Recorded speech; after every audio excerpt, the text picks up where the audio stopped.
Kita bersyukur kepada Tuhan karena kasih dan penyertaan Tuhan yang begitu sempurna dalam kehidupan kita masing-masing, sehingga pada malam hari ini kita boleh kembali berkumpul di tempat ini untuk datang memuji dan memuliakan nama Tuhan.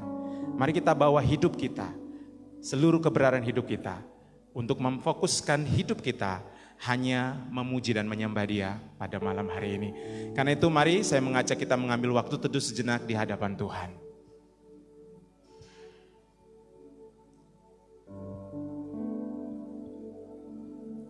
Mari kita berkomunikasi dengan Tuhan secara pribadi.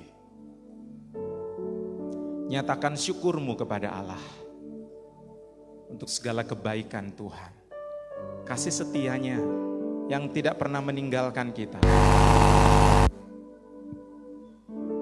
Bahkan kesempatan yang Tuhan berikan bagi kita untuk datang di hadapannya malam hari ini. Mari kita membuka hati kita, membiarkan Roh Kudus bekerja seluas-luasnya, memberkati persekutuan kita pada malam hari ini, sehingga kita boleh menikmati persekutuan yang indah bersama dengan Tuhan. Dia akan menguatkan kita, Dia akan memulihkan kita. Kita akan kembali dengan sukacita membawa berkat-berkat yang daripadanya.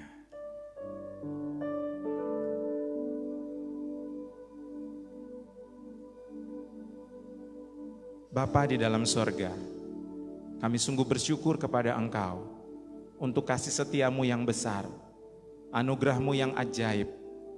Kami boleh ada menikmati hidup ini, bukan karena kehebatan kami, bukan karena kekuatan kami, semata-mata hanya karena anugerah Tuhan. Karena itu malam hari ini kami datang kepada Engkau dengan penuh kerendahan hati dan rasa syukur di hadapan Tuhan. Kami mau memuji dan menyembah Engkau Tuhan, sebab Engkau Allah yang telah berkarya, yang telah menyatakan kasih dan kesetiaan-Mu di dalam kehidupan kami. Kiranya malam hari ini Engkaulah yang menjadi pusat penyembahan kami. Engkaulah yang menjadi fokus daripada penyembahan kami. Biar Tuhan disenangkan, Tuhan ditinggikan, diagungkan melalui puji-pujian penyembahan kami malam hari ini. Engkau berkaryalah di tengah-tengah kami. Engkau memberkati setiap kami. Kehadiran-Mu di tempat ini akan menguatkan kami, akan memulihkan kami. Terima kasih Tuhan, terima kasih Yesus. Kami serahkan persekutuan kami ini dari awal sampai pada akhirnya hanya ke dalam tangan pengasihan Tuhan. Di dalam nama Tuhan kami Yesus Kristus, kami berdoa dan bersyukur. Haleluya. Amin. Saudaraku yang dikasihi Tuhan, mari kita datang memuji dan menyembah Tuhan. Kita percaya Dia hadir di tempat ini. Roh Kudus yang hidup itu akan memulihkan hidup kita.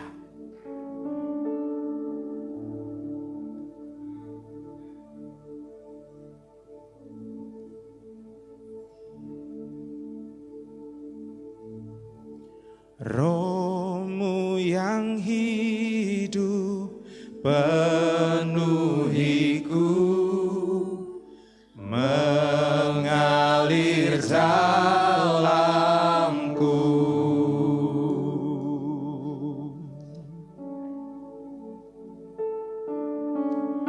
Ku hidup tenang bersamamu dalam naungan-Mu.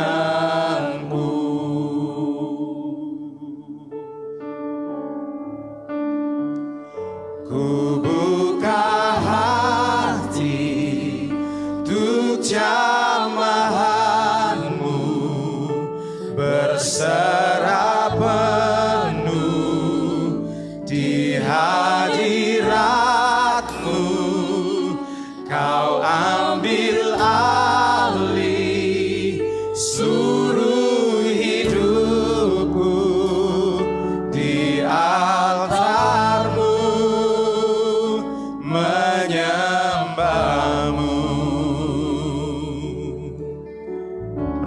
Kudus, pulihkanku.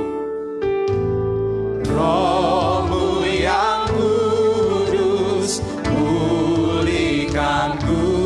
Engkaulah damai kami Tuhan. Engkaulah damaiku. Ku hidup oleh anugerah-Mu Tuhan. Ku hidup oleh anugerah-Mu yang menyertai-Mu. Yang menyertai-Ku. Yang menyertai-Ku. Sama-sama katakan. Ku buka hati untuk jamahan-Mu, berserah penuh di hadirat-Mu. Kau ambil alih seluruh hidupku di altar-Mu, menyembah-Mu. Ku buka hati. Ku buka hati untuk jamahan-Mu, berserah penuh di hadirat-Mu. Kau ambil alih seluruh hidup kami Tuhan. Di altar-Mu,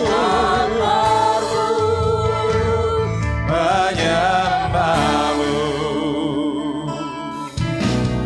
Roh-Mu yang hidup, pulihkanku. Engkaulah rafiku. Ku siap terima kuasa-Mu, hidupku bagi-Mu. Ku buka hati untuk jamahan-Mu, berserah penuh di hadirat-Mu. Kau ambil alih seluruh hidupku di altar-Mu, menyembah-Mu. Ku buka hati untuk jamahan-Mu, berserah penuh di hadirat-Mu. Kau ambil alih seluruh hidupku di altar-Mu, menyembah-Mu. Ku buka hati untuk jamahan-Mu, berserah penuh di hadirat-Mu. Kau ambil alih seluruh hidupku di altar-Mu, menyembah. Mari kita bangkit berdiri sama-sama katakan. Untuk jamahan-Mu, berserah penuh di hadirat-Mu. Kau ambil alih seluruh hidupku di altar-Mu, menyembah-Mu. Di altar-Mu, menyembah-Mu. Di altar-Mu, menyembah-Mu. Mari kita terus menyembah Tuhan kita. Bila setiap kita membuka hati kita untuk Dia penuhi dengan kuasa Roh Kudus-Nya. Terima kasih Tuhan. Terima kasih. Malam hari ini kita berdiri di hadapan Tuhan.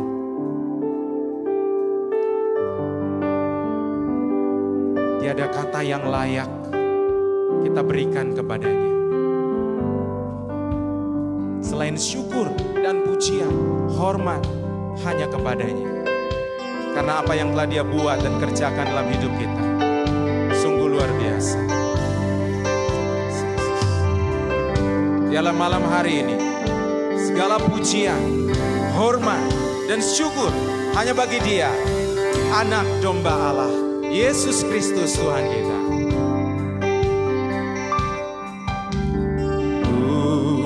Berdiri di tengah umat-Mu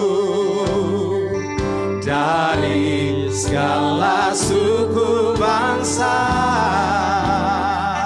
Kami umat-Mu yang telah ditebus,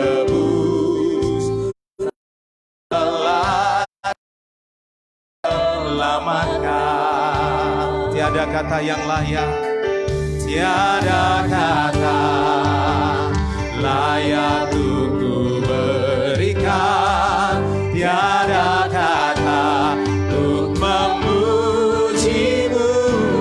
ini komitmen kami Tuhan. Namun Kau kan bersorak segenap hati dan kekuatanku. Mari kita angkat tangan kita, katakan Haleluya, haleluya, bagi Anak Domba. Haleluya, haleluya, darahnya meneguhkan setiap lidah, suku bangsa, semua makhluk dan pulau. Berikan glory, berikan hormat, beri pujian bagi Anak Domba.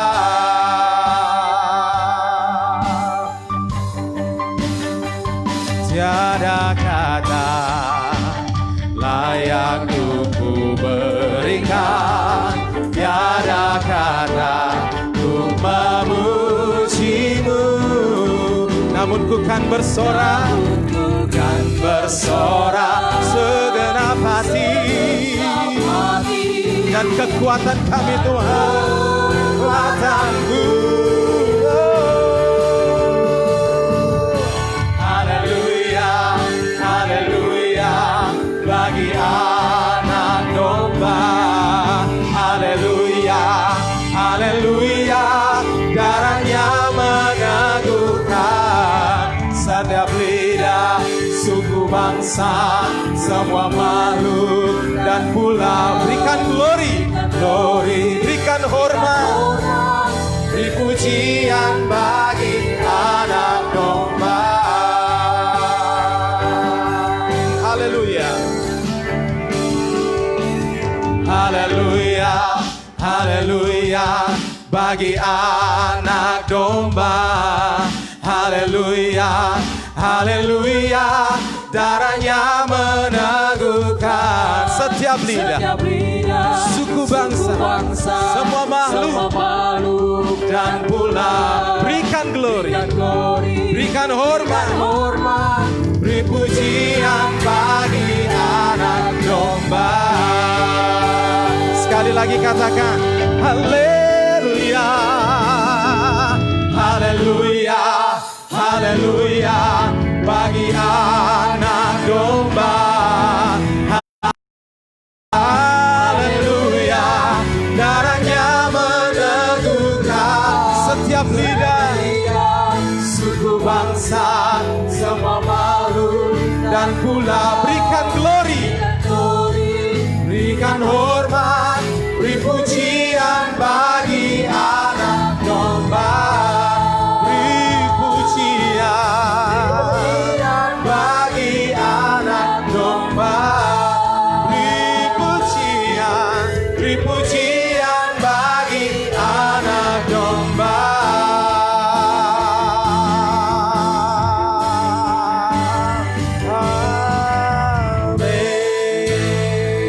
Amin. mari kita berikan sorak-sorak yang meriah bagi Tuhan kita. Haleluya. Ini penyembahan kami Tuhan. Hanya Engkau yang layak menerima setiap pujian, penyembahan dan hormat kami. Karena kasih-Mu, karena anugerah-Mu yang begitu besar, yang Engkau curahkan, yang Engkau nyatakan bagi kami.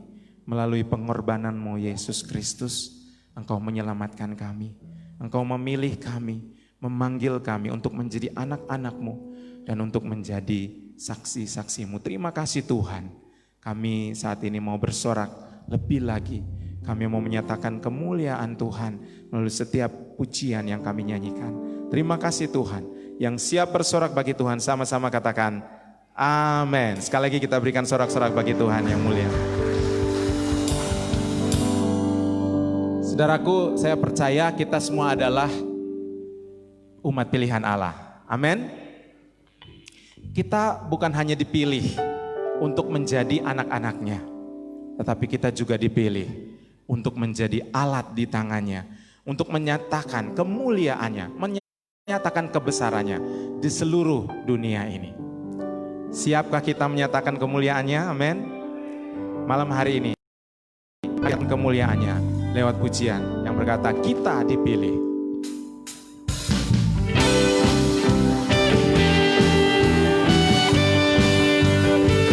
Mari kita nyanyikan pujian ini dengan sukacita.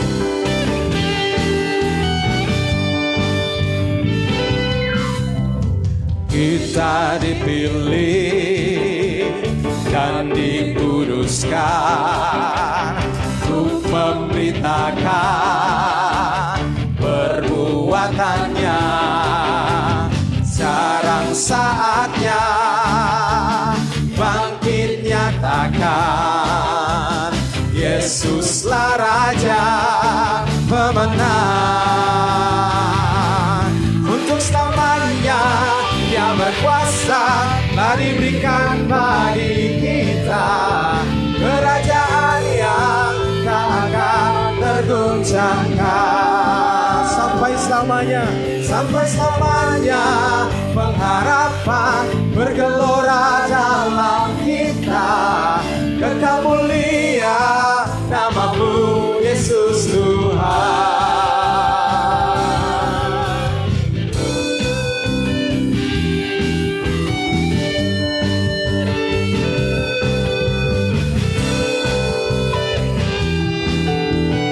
Kita berdiri dengan kuasa. Kita berdiri dengan kuasa. Sebab rohnya yang dahsyat, Roh yang dahsyat beserta kita. sekarang saatnya bangkit nyatakan Yesuslah Raja pemenang. Untuk selamanya Dia telah diberikan bagi kita kerajaan yang tak akan tergoncangkan. Sampai selamanya pengharapan bergelora dalam kita. Kekal mulia nama-Mu Yesus Tuhan.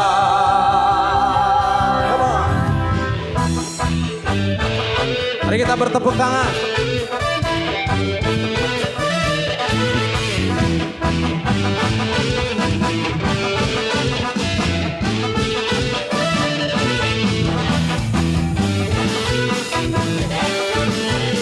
Sama-sama katakan, sekarang saatnya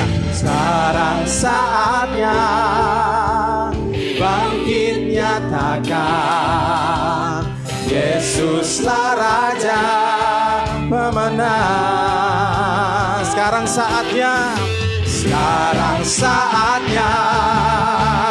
bangkit nyatakan Yesuslah Raja, Yesuslah Raja pemenang. Untuk selamanya Dia berkuasa, telah diberikan bagi kita kerajaan yang tak akan tergoncangkan. Sampai selamanya pengharapan bergelora dalam kita. Kekal mulia nama-Mu Yesus untuk selamanya. Dia berkuasa mendirikan bagi kita kerajaan yang tak akan tergoncangkan sampai selamanya. Pengharapan bergelora dalam kita, kekal mulia namamu Yesus Tuhan. Kekal mulia namamu Yesus Tuhan. Sekali lagi katakan, kekal mulia namamu Yesus Tuhan.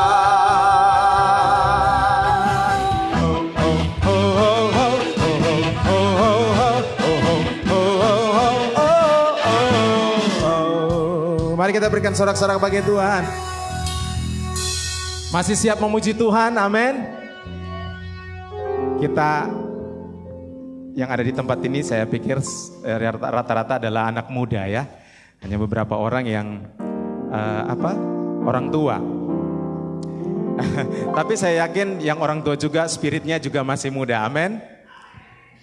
Kita mau nyatakan satu pujian bahwa kita mau bangkit, nyatakan kemuliaan Tuhan.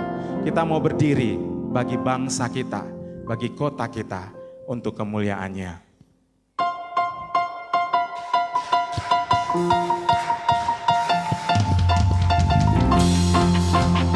Kita adalah umat pilihan Allah yang dipanggil untuk menyatakan kemuliaannya.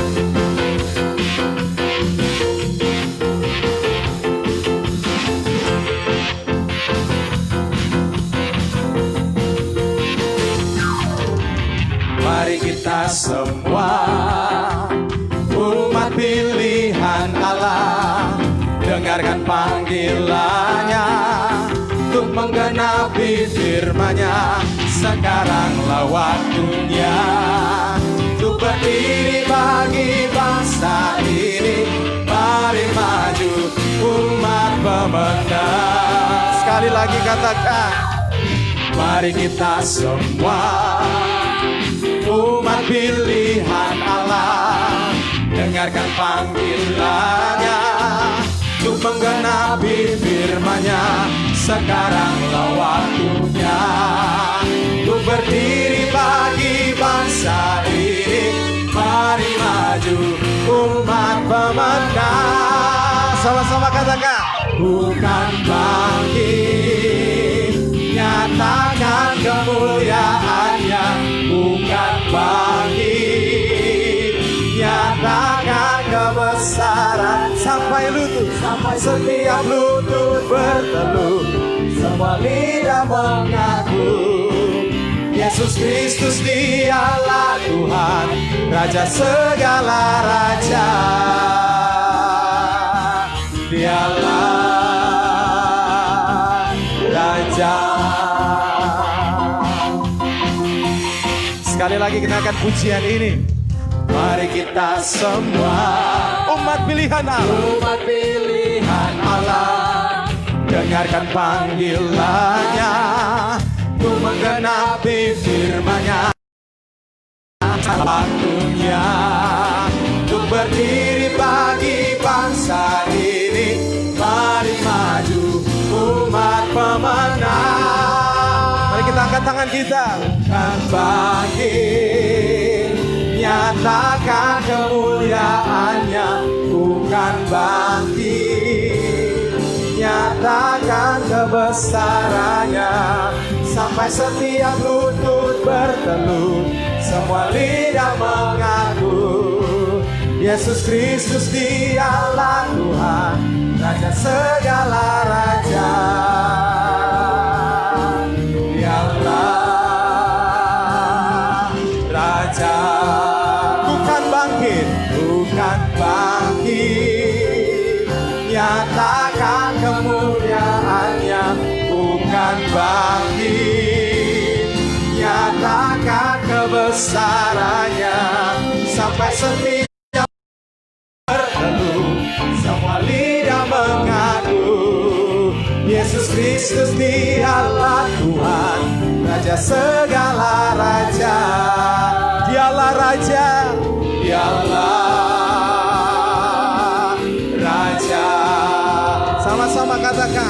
Dialah Raja. Sekali lagi, Dialah Raja. Dialah Raja.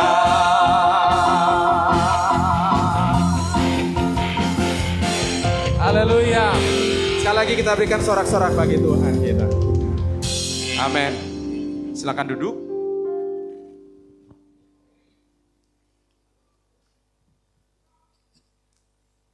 Mari kita mempersiapkan persembahan kita. Biarlah kita mau memberi yang terbaik, karena Tuhan telah memberi yang terbaik melalui Yesus Kristus.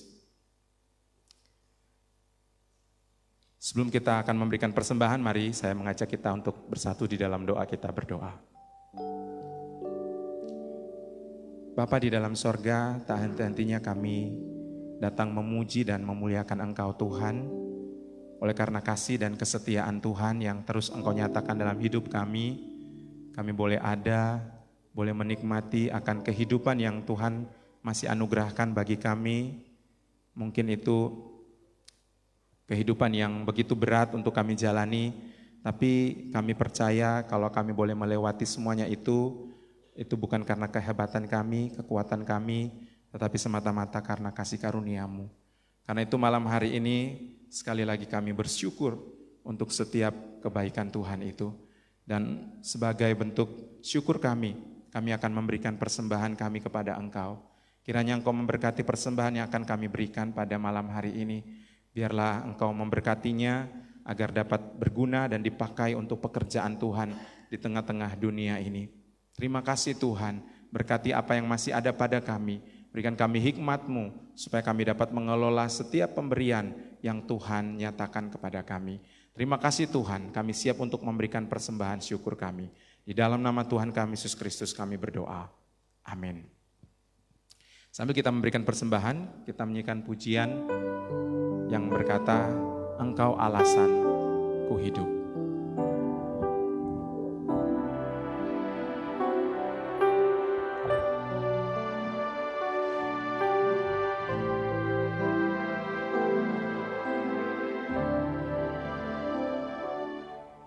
Ku hidup karena anugerah-Mu, tiada satu pun dapat ku banggakan, semua karena cinta-Mu. Ini hidupku, pimpin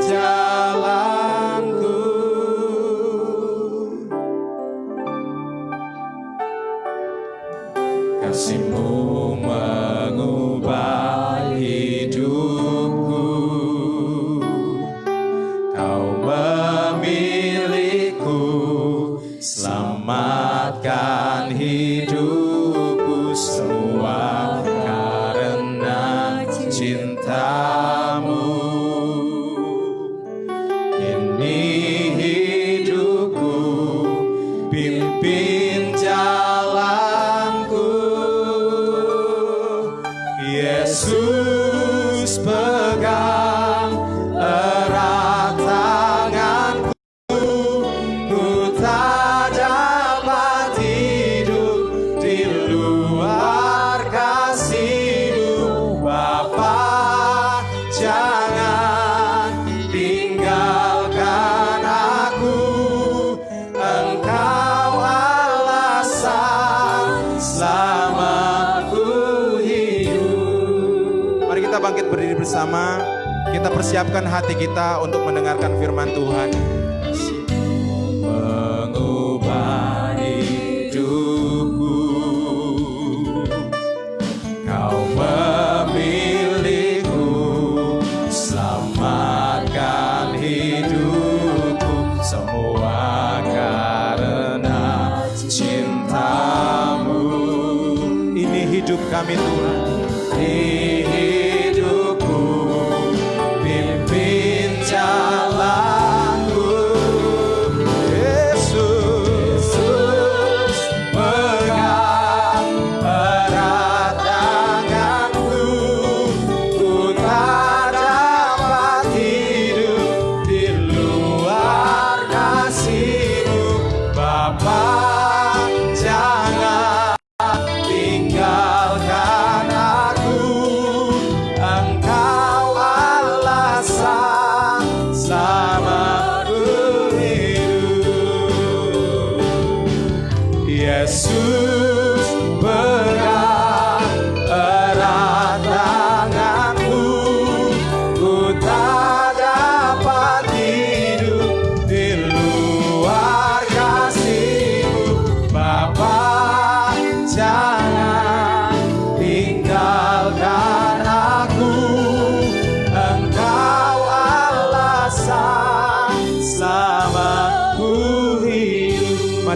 nyanyikan refnya saja.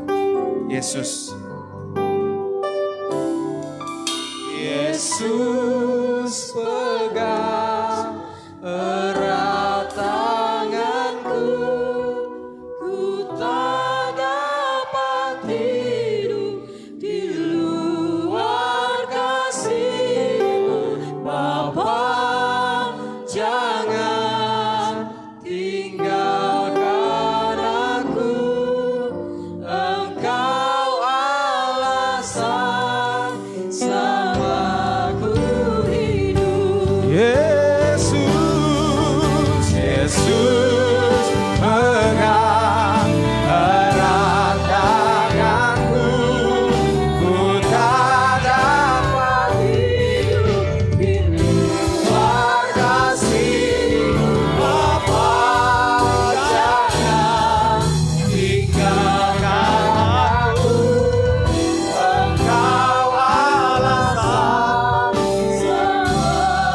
Engkau alasan, Engkau alasan selamaku.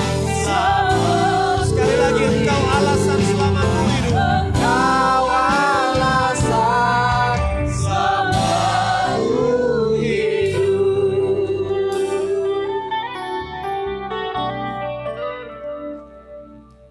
Kami bersyukur kepadamu ya Allah, karena penentuanmu atas kami sejak di kekekalan itu. Kami berterima kasih karena Engkau memilih kami untuk pekerjaan yang baik di tengah-tengah dunia ini. Terima kasih ya Tuhan untuk ibadah yang boleh kami lakukan pada malam ini. Biarlah ini boleh menjadi persembahan yang berbau harum di hadapan-Mu. Dan saat ini kami bersama-sama di hadapan-Mu, membuka hati dan pikiran kami. Memohon Roh Kudus bekerja di sana, menguasai sepenuhnya supaya kami boleh mengerti firman. Dan teristimewa kami boleh menjadi pelaku-pelaku firman. Hamba-Mu yang sederhana dan terbatas ini, mari Tuhan pakai. Supaya apa yang hamba sampaikan sesuai dengan apa yang Tuhan mau saja. Dan pada malam ini nama Kristus dipuji dan dimuliakan. Kami semua diberkati. Ini doa kami. Dalam nama Yesus kami berdoa. Haleluya. Amin. Silakan duduk Bapak Ibu Saudara.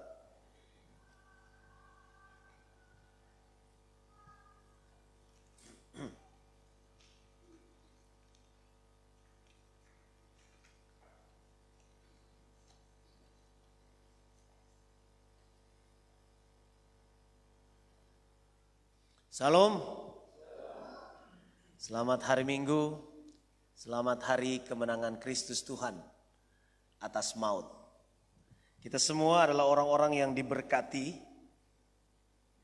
karena apa yang Dia kerjakan bagi kita memungkinkan kita ada dan menikmati berkat-berkat sorgawi di dunia ini.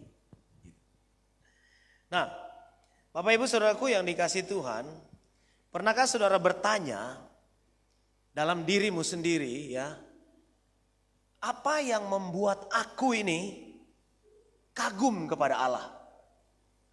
Pernah enggak terpikirkan itu? Jika saudara merenung sendiri lalu tanya kepada diri kita, apa ya yang membuat saya ini benar-benar kagum kepada Tuhan? Gitu. Apa alasan mendasar yang membuat kita memuji Tuhan? Apa yang membuat hati kita begitu menggebu-gebu menaikkan puji-pujian? Baik secara pribadi maupun di dalam ibadah. Jadi kita perlu bertanya tentang apa sih yang mendorong kita melakukannya. Nah mungkin ada sebagian orang yang akan jawab begini. Ya karena Dia memberkati saya dong. Aku memuji Tuhan, aku kagum kepada Tuhan karena Dia menjawab apa yang saya doakan. Waktu itu saya enggak punya uang misalnya. Lalu saya berdoa, Tuhan pura modoi sei. Toka mama kunda pakatu. Mau manja sakodi. Sorenya datang kiriman nasi bambu. Bukan doi tapi paling tidak ada makanan. Lalu saudara berkata, wow Tuhan itu hebat ya. Dia menjawab doa. Meskipun ya memang saya hanya butuh makanannya. tapi besoknya datang kiriman uang. Misalnya seperti itu. Nah, kemudian mungkin kita juga berkata bahwa aku kagum karena dalam berbagai macam pergumulan, ketika saya berdoa meminta kepadanya, dia menjawab dengan cara yang sangat ajaib. Bahkan waktu mau ujian, saya berdoa, Tuhan tolong saya. Dia menolong saya sehingga saya bisa lulus ujian dan saya bisa jadi sarjana misalnya. Di sekolah juga begitu. Nah, maksud saya begini, banyak di antara kita yang memuji Tuhan karena hal-hal yang lahiriah yang bisa kita nikmati di dunia ini. Aku memuji Tuhan, aku kagum kepada Tuhan karena dia memberkati saya secara jasmani. Banyak orang berpikir seperti itu. Itu tidak salah tentu saja. Kita bisa saja kagum, bersyukur karena berkat-berkat yang diberikan. Seperti pekerjaan yang baik diberkati Tuhan. Kemudian studi kita diberkati Tuhan. Keluarga kita dicukupkan oleh Tuhan. Dijawab oleh Tuhan semua hal yang kita doakan. Lalu kemudian waktu kita sakit kita disembuhkan secara ajaib. Dan masih banyak lagi deretan alasan yang bersifat lahiriah. Yang membuat orang memuji Tuhan. Gitu. Tapi pada malam hari ini saya ingin mengajak kita belajar tentang satu teks. Yang menunjukkan kepada kita ada alasan yang lebih mendasar daripada hal-hal lahiriah tadi itu. Sehingga pujian, pengagungan, doksologi itu keluar dari mulut seseorang dan dituangkan di dalam tulisannya. Kita buka Efesus pasal 1. Kita baca dari ayatnya yang ketiga hingga ayatnya yang keenam. Efesus 1 ayat 3 sampai ayatnya yang keenam.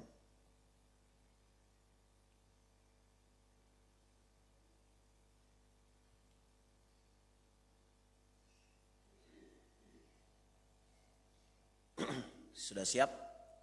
Kita baca bersama-sama ya. 1, 2, 3.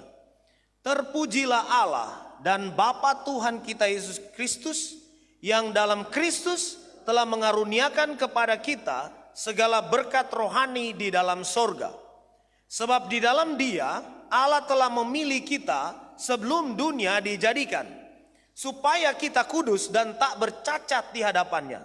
Dalam kasih Ia telah menentukan kita dari semula oleh Yesus Kristus untuk menjadi anak-anaknya sesuai dengan kerelaan kehendaknya, supaya terpujilah kasih karunia-Nya kepada yang mulia yang dikaruniakannya kepada kita di dalam Dia yang dikasihinya. Nah, Paulus membuka paragraf ini dengan kata kerja terpujilah. Dia menaikkan eulogo kalau dalam bahasa Yunani, atau pujian yang biasanya disampaikan kepada Tuhan atas setiap perbuatannya yang ajaib. Nah, ini merupakan pembukaan yang unik karena di bagian yang lain dia membuka dengan semacam salam ya. Kemudian di dalam bagian ini kalau kita coba perhatikan, satu paragraf penuh itu bicara tentang pujiannya kepada Allah, alasannya kenapa.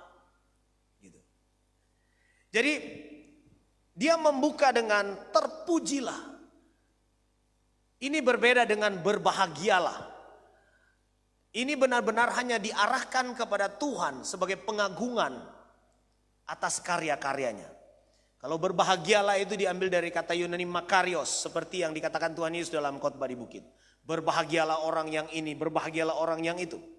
Nah, Bapa mengutus Anak dan Roh Kudus untuk membawa orang percaya ke dalam persekutuan dengan dirinya. Dan itu yang membuat kita menikmati kebahagiaan di dalam dunia ini. Begitu. Tetapi pujian ini disampaikan Paulus sekaligus dengan mengapa pujian itu keluar dari mulutnya. Nah, Paulus di dalam teks ini ya dikatakan bahwa yang dalam Kristus telah mengaruniakan kepada kita segala berkat. Jadi Allah yang terpuji tersebut memberkati orang percaya. Jadi tidak salah orang memuji Allah karena berkat. Tetapi persoalannya banyak kali orang terfokus kepada berkat-berkat yang bersifat lahiriah tadi. Dia sama sekali kesulitan melihat berkat yang secara rohani, yang lebih nikmat daripada berkat secara jasmani. Kenapa lebih nikmat? Karena berkat ini lebih bertahan kekal daripada berkat secara jasmani. Saudara berapa lama senang karena dapat kiriman uang dari kampung misalnya? Setelah uangnya habis, nikmatnya juga hilang, ya kan? Tapi berkat yang diberikan di sini itu berkat yang sifatnya kekal, karena dia bilang begini, di dalam sorga. Jadi ada lokatif di situ atau ada nada lokasi di sana. Di mana berkat itu datang di dalam sorga. Tetapi rupanya bagian di dalam sorga itu bukan bicara tentang apa yang dinikmati orang setelah dia mati. Jadi orang percaya mati dan masuk surga. Oke, itu cerita yang lain. Tetapi yang dikatakan Paulus di sini adalah Allah yang mengaruniakan berkat di dalam sorga dalam bentuk sekarang. Jadi orang Kristen diberkati secara rohani, menikmati suasana sorga, kenikmatan sorga, bukan hanya nanti dia mati, di kekekalan nanti dia bertemu dengan Tuhan masuk surga, bukan. Tetapi kenikmatan surgawi itu bisa dia nikmati sekarang, waktu dia masih berjalan di dalam dunia ini. Dan tidak ada tempat lain yang menjanjikan hal seperti ini. Jadi kalau saudara mau bertanya, menikmati kenikmatan surgawi itu, di dunia saudara bisa menikmatinya. Tapi ingat, surga di dalam Alkitab bukanlah surga yang bicara tentang pemenuhan jasmani atau memuaskan keinginan daging kita. Suasana surgawi yang dibicarakan dalam Alkitab ini adalah suasana yang rohani, di mana kita dipuaskan secara rohani, bukan secara jasmani. Tuhan memang menjanjikan berkat untuk memenuhi segala keperluan jasmani, tetapi yang lebih utama kalau kita bicara dalam konteks ini adalah berkat secara rohani. Itulah sebabnya Paulus adalah orang yang menjalani kehidupan dalam suasana surgawi secara pribadi. Jadi kalau Paulus berkata kepada orang-orang di Filipi, aku bersuka cita, padahal dia sedang berada dalam penjara. Gitu. Dia bisa berkata, memang lebih baik kalau aku pulang pergi kepada Kristus, mati maksudnya, tetapi aku ditentukan untuk masih tinggal, untuk memberi buah. Dan itu dia nikmati. Paulus menjalani kehidupan pelayanannya dengan berbagai macam pergumulan kehidupan. Dia mengalami karam kapal, dia pernah dirajam batu, hampir mati. Dia mengalami bencana banjir, dirampok, kadang-kadang dirampok dan seterusnya. Dia harus bekerja membangun tenda untuk memenuhi kebutuhan pribadinya. Tetapi kok dia bisa bertahan di dalam pelayanan seperti itu? Pertanyaannya mengapa? Rupanya ini rahasianya, saudara. Karena meskipun dia berjalan di tengah-tengah dunia, dia menikmati suasana surga. Dari siapa dia memperoleh itu? Dari Allah Bapa yang mengaruniakan segala berkat di dunia ini. Jadi kalau saudara ingin hidup sesuai dengan apa yang Tuhan tentukan bagi kita, hidup di dalam Kristus, menjalani kehidupan di dalam Kristus, berkat ini adalah bagi saudara mungkin yang bertanya-tanya, kok saya ini hidupnya tidak pernah damai ya? Di mana-mana rasanya kacau. Memang tidak ada tempat yang paling damai di dunia ini. Orang berpikir, oh kalau di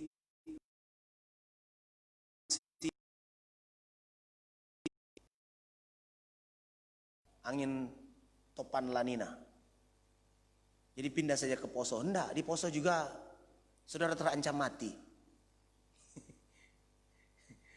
Banyak orang dulu mengungsi ke Manado sana. Enggak, di sana juga ada gempa bumi, ada gunung berapi. Jadi namanya kalau kita masih ada di dunia ini, saudara masih sangat dekat dengan bencana dan kematian. Lalu di mana kita bisa menikmati suasana teraman, suasana surgawi yang kita bisa nikmati Ya. Hanya di dalam Kristus. Kalau saudara tinggal di dalam Kristus, meskipun Anda dibawa ke dalam penjara yang tergelap, saudara akan merasa bebas. Tapi kalau kita di luar Kristus, meskipun saudara menikmati suasana sorga di dunia, seperti di tempat-tempat wisata yang indah, di alam yang luas, perhatikan ini, itu semua hanya sementara.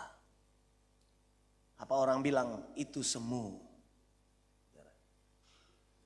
Nah sekarang kalau kita coba perhatikan lanjutan dari teks ini ya.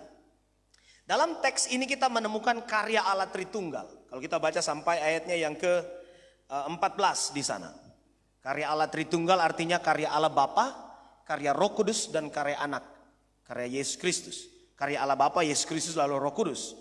Dalam hal apa? Dalam hal penyelamatan kita sebagai manusia. Manusia yang tadinya rusak karena dosa, yang sudah jatuh dan hancur berkeping-keping, diselamatkan dengan karya Allah ini. Dan ini yang membuat Paulus berkata, terpujilah Allah. Ada 3 pribadi yang terlibat di dalam karya-karya ini, tapi kita hanya membahas untuk yang pertama saja, yaitu tentang Bapa bertindak memilih kita. Dari ayatnya yang ketiga hingga ayatnya yang ke-6. Jadi tindakan pemilihan itu subjeknya adalah Allah. Apa artinya subjeknya Allah? Artinya Allah lah yang berinisiatif untuk mengerjakan pemilihan itu.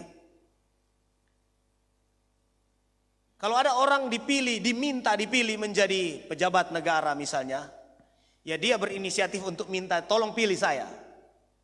Tapi bagi kita sekarang ini dalam konteks penyelamatan, Allah sendiri yang berinisiatif dan berdaulat untuk memilih kita. Lalu mungkin ada orang yang berpikir begini, kalau begitu ada yang dipilih untuk masuk neraka. Saya mau bilang Alkitab tidak pernah mengatakan itu.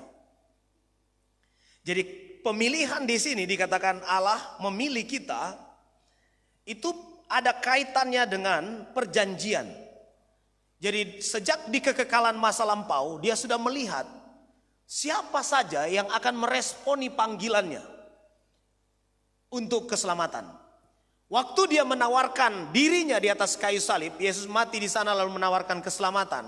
Barang siapa percaya kepadaku akan diselamatkan. Lalu ada orang meresponinya, maka kita bisa tahu orang ini dipilih. Begitu. Pemilihan ini juga bukan bicara seperti konsep takdir Tuhan. Yang ya sudah ditentukan seperti itu dari jauh. Memang Allah berdaulat melakukan hal semacam itu, dia bisa melakukannya. Tapi dalam konteks keselamatan saya percaya bahwa bagian ini seperti waktu dia datang kepada Abraham. Dia datang kepada Abraham, memilih Abraham dan berkata, kamu ikut aku. Dan di sana Abraham meresponinya. Jadi ada unsur perjanjian dalam pemilihan ini. Itulah sebabnya Paulus bilang, bagaimana kita tahu siapa-siapa yang dipilih? Kita harus pergi mencari mereka.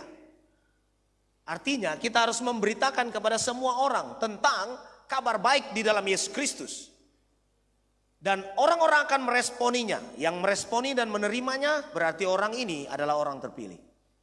Di sini pun tidak ada indikasi pemilihan ini terbatas. Saya tidak percaya bahwa Tuhan membatasi orang yang dipanggilnya. Gitu. Jadi Tuhan menyediakan keselamatan kepada semua orang. Tapi sayang tidak semua orang meresponinya. Dengan berkata, ya Tuhan aku mau menerima Engkau. Gitu. Sehingga nampak bahwa rupanya ada memang yang tidak dipilih. Nah sekali lagi pemilihan ini tidak sama sekali bicara tentang ada yang dipilih masuk neraka secara sengaja oleh Tuhan. Tidak ada. Jadi pemilihan itu bersifat kedaulatan Allah. Allah yang dari masa lampau waktunya itu sudah melihat siapa saja yang akan meresponi panggilan pertobatan yang dikumandangkannya. Sejak Kejadian pasal 3 sudah diberitakan bahwa ada Yesus Kristus yang akan datang untuk menyelamatkan orang berdosa. Pertanyaannya, apakah saudara sudah namanya atau belum? Nah saudara, ini yang membuat pujian kita atau yang harusnya menjadi alasan dasariah kita memuji Allah. Kalau kita memuji Allah karena hal-hal yang lahiriah, itu biasa. Orang-orang kafir pun akan memuji Allah kalau mereka merasa diberkati. Tapi pertanyaannya, apakah kalau tanpa ada berkat secara jasmani, mulut kita masih akan ke Tuhan? Atau sungut-sungut yang keluar? Nah, pemahaman bahwa aku ini sudah dipilih Tuhan berdasarkan inisiatifnya. Bukan karena aku baik, bukan karena waktu itu aku belum ada. Kita belum ada waktu Allah memilih kita, bukan? Dia sudah lihat dari jauh dan dia pilih sejak di kekekalan. Jadi tidak ada alasan yang karena kita, bukan. Pemilihan ini terjadi hanya karena Tuhan. Karena Allah yang memberi kasih karunia. Jadi kalau kita punya pemahaman dasar seperti itu, tentu saja dalam segala keadaan kita tidak akan bersungut-sungut, mengeluh dan marah kepada Tuhan kalau hidup ini sedang susah secara jasmani. Karena berkat rohani di dalam surga sudah diberikan kepada kita. Amin. Nah sekarang pertanyaannya yang berikutnya adalah, lalu apa tujuan dia memilih kita? Nah nampak di dalam teks ini, paling tidak ada 3 alasan apa yang menjadi tujuan pemilihan itu. Nah tujuan pemilihan ini tentu saja terkait dengan posisi pemilihan itu. Posisi pemilihan tadi kita sudah bilang, di dalam Kristus. Firman Tuhan berkata, di dalam Dia, di dalam Kristus kita dipilih. Nah kalau posisinya di dalam Kristus, maka itu pertama bicara tentang penyelesaian dosa. Dosa-dosa kita diselesaikan. Dosa kita tidak diselesaikan baik. Tidak bisa. Karena tidak mungkin kesalahanmu ditutupi dengan kebaikan. Tidak mungkin. Hakim yang adil tetap akan menghakimi kesalahan kita. Dia tidak bisa bilang, oh karena kamu sudah berbuat baik maka kesalahanmu yang ini saya hapuskan. Tidak bisa. Keadilan Allah menuntut pengorbanan. Itulah sebabnya penghapusan dosa itu hanya mungkin melalui Yesus, di dalam Yesus. Kita tidak bisa bilang, oh saya mau berpuasa dulu supaya dosa saya dihapus. No, tidak ada ajaran begitu dalam Alkitab. Ya. Doa puasa yang dilakukan rasul-rasul itu untuk berserah secara penuh kepada Allah. Bukan demi penghapusan dosa. Jadi saudara jangan salah paham di dalam konsep semacam ini. Penghapusan dosa kita itu hanya berlaku di dalam Kristus. Itu pengertian di dalam Kristus yang pertama. Tapi juga yang kedua, artinya di dalam Kristus adalah Allah berkeinginan untuk mereproduksi karakternya, karakter Tuhan pada anak-anaknya. Jadi Tuhan ingin karakter Kristus itu bisa tereproduksi kepada kita sebagai anak-anaknya. Itulah sebabnya orang Kristen mula-mula disebut Kristen sampai hari ini. Kenapa? Karena orang Kristen zaman itu, di zaman para rasul, waktu gereja baru saja berdiri, hidupnya seperti Kristus. Sehingga mereka dihina orang dengan dikatakan Kristenoi, Kristenoi, Kristenoi. Kenapa? Karena hidupnya seperti Kristus. Unik seperti Kristus. Unik dalam hal apa? Mereka sama sekali tidak suka dengan tipu muslihat. Mereka hidup menyembah Tuhan. Mereka berbicara dengan santun. Mereka menjadi berkat. Mereka suka berbagi dengan orang lain. Dan itulah yang menyebabkan mereka disebut Kristen.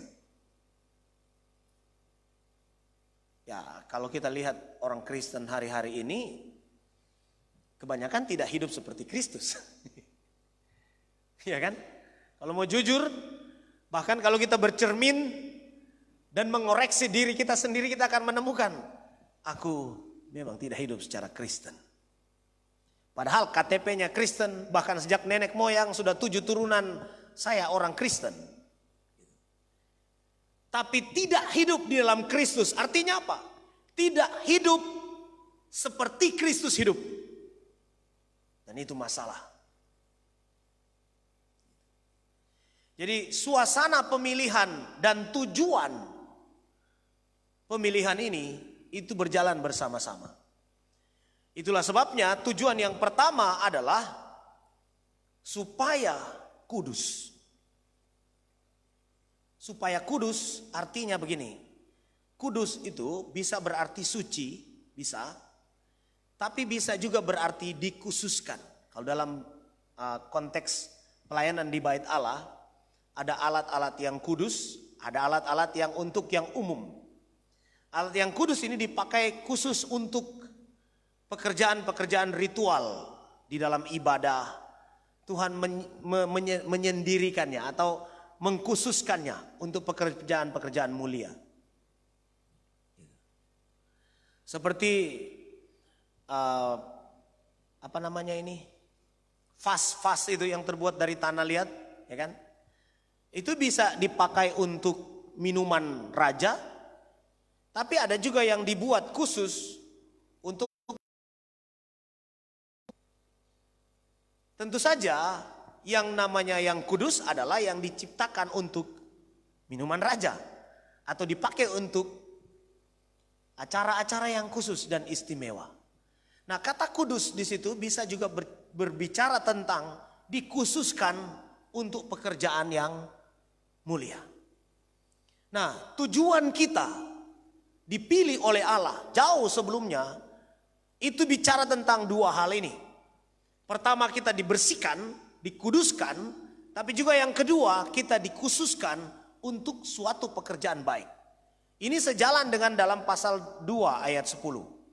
Kita ini buatan Allah, diciptakan dalam Kristus Yesus untuk pekerjaan baik.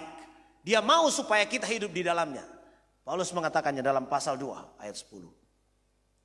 Jadi kita didesain khusus untuk pekerjaan baik. Apa pekerjaan baik yang dimaksud?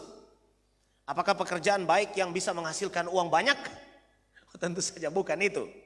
Pekerjaan baik yang dimaksud adalah pekerjaan memberitakan kabar baik. Pekerjaan di mana kita menjadi saksinya. Pekerjaan di mana Tuhan dimuliakan ketika melihat apa yang kita kerjakan. Bisa saja dalam berbagai macam konteks. Bisa saja di kantor, bisa saja di kebun, bisa saja di rumah kita, bisa saja di kampus. Gitu. Jadi pekerjaan baik ini yang menjadi tujuan utama. Tetapi di samping itu tentu saja Tuhan tidak ingin membiarkan kita menjadi orang-orang yang gagal dalam hidup ini, bukan? Dia ingin kita menjadi orang-orang yang sukses, berhasil. Tetapi ada yang tujuan yang lebih tinggi, yaitu mencapai tujuan Allah dalam hidup kita masing-masing. Itu artinya kudus. Lalu kemudian tujuan yang berikutnya adalah tak bercelah. Di situ dikatakan supaya kudus dan tidak bercelah. Tidak bercelah di situ menggunakan istilah amomos, ya. Artinya bebas dari noda. Pertanyaannya begini, siapa orang yang bisa bebas dari noda di dunia ini? Adakah orang yang mampu melakukan itu? Oh, tentu saja ada. Kalau Tuhan menyuruh kita melakukannya atau hidup secara demikian, atau Tuhan menentukan kita hidup secara demikian, itu artinya ada. Pertama, Yesus hidup tak bercela. Lalu mungkin saudara berkata, oh dia kan Yesus, dia lain. Dia Tuhan. Dia juga manusia sempurna dan dia tidak berdosa sejak kecil. Dan dia tidak bisa berdosa. Oke, baik. Kata amomos dipakaikan untuk Yesus yang suci dan sempurna. Tetapi juga kata tidak bercela ini juga dipasangkan kepada Sakaria dan Elisabet. Mereka 2 orang tua biasa. Yang sudah oma dan opa tapi tidak punya anak. Lalu kemudian malaikat datang kepada Sakaria dan berkata kamu akan punya anak. Mereka juga disebut tak bercela. Nah sekarang kita mau bilang apa? Apakah hanya Yesus yang bisa hidup tidak bercela? Elisabet dan Sakaria hidup tak bercela. Lalu kemudian kita bertanya lagi, siapa lagi? Paulus. Lalu dia katakan seperti itu. Dia tidak bercela.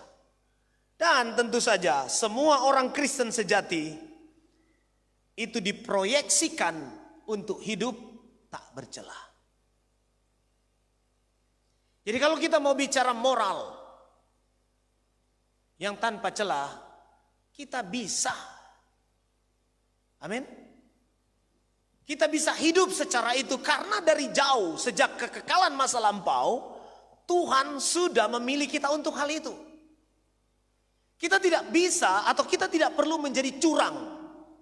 Menjadi orang yang curang untuk bisa berhasil. Untuk menjadi orang yang sukses. Untuk bisa menjadi orang yang diberkati secara jasmani dan menjadi berkat bagi orang lain. Kita tidak perlu menjadi orang yang curang. Kalau kita hidup sesuai sesuai dengan cara Tuhan, saudara pasti diberkati. Teristimewa, kita bisa menikmati hidup dalam suasana surga meskipun kita bisa saja berada dalam keadaan susah. Amin. Karena itu berkat yang sudah diperuntukkan untuk kita. Lalu tujuan yang ketiga adalah itu dalam ayatnya yang ke-5. Dan dalam kasih ia telah menentukan kita dari semula oleh Yesus Kristus untuk menjadi kerelaan. Jadi begini saudara, ada istilah anak dalam Yunani dua, pertama teknon, yang kedua huios. Teknon itu adalah anak secara lahiriah. Secara hukum, anak-anak secara lahiriah itu bisa diapakan saja oleh papanya. Bahkan dibunuh bisa. Itu hukum Romawi zaman dulu. Makanya kalau saudara nonton film Sparta, apa itu? 300, pernah nonton film 300? Ada di bagian ceritanya itu, di awal kisahnya, mereka menceritakan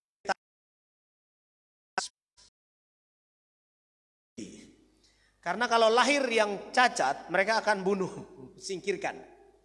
Jadi yang bertumbuh itu adalah anak-anak yang sempurna saja. Sehingga mereka tumbuh sebagai orang-orang yang kuat. Gitu. Kenapa? Karena hukum mereka memperbolehkan untuk menyingkirkan anak yang mereka tidak suka. Itu teknon. Tetapi yang dikatakan di sini bukan teknon.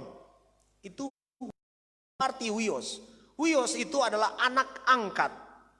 Artinya begini, anak yang sah, yang menerima warisan.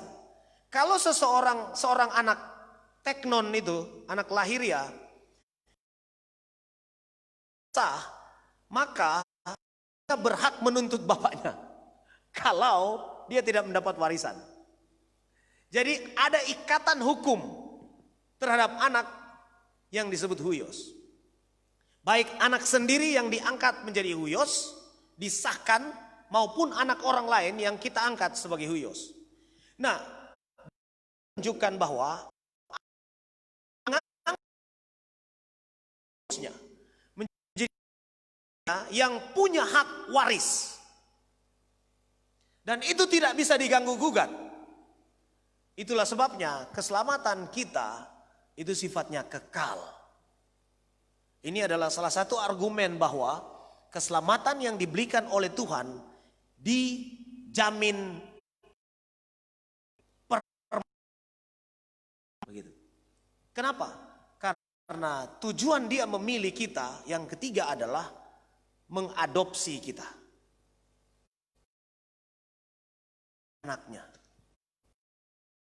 Anak-anak yang punya hak waris.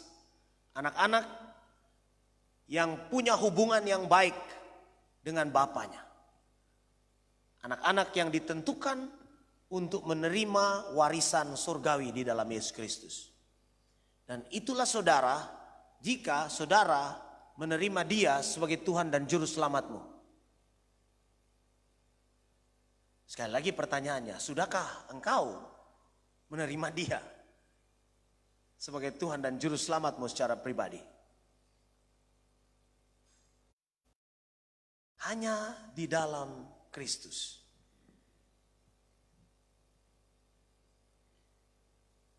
Jadi kehendak Allah yang tidak bisa diubah bagi setiap orang percaya, tidak hanya untuk di surga, tetapi juga keserupaan dengan Kristus sekarang ini. Itu yang dikehendaki Tuhan bagi kita.